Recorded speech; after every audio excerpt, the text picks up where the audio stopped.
Tommy, what do you got for a stack of theirs? Boy, there's all kinds of them. Or one way or the other, there's all kinds of stocks. This is kind of a little Twinkie one that I have positions in. I've traded for a long time. Twinkie one. I like yeah, that. It's kind of a little guy. Kodiak Gas, KOG, Kilo Oscar George.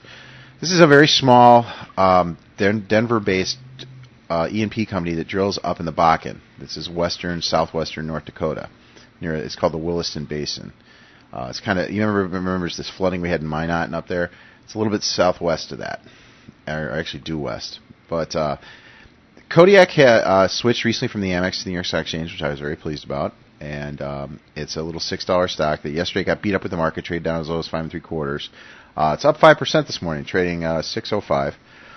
They came out with the results. They beat by a penny, and they're starting to drill up there. I had an associate who was just visiting out there, and he said it's like the Wild West. There's man camps everywhere.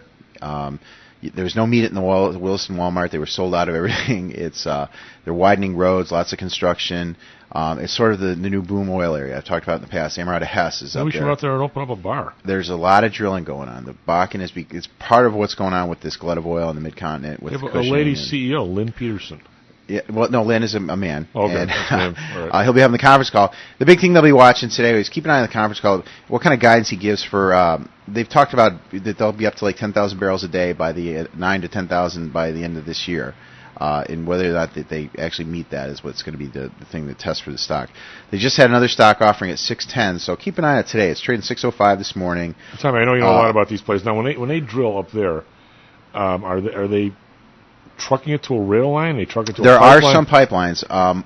Probably 2/3 of the oil has to be trucked out at this point. There is this new pipeline they're talking about building. The Keystone XL, the second one that's being debated, will help that problem and go all the way down to the Gulf Coast with it. But that's a big, long project that's kind of being debated a little bit.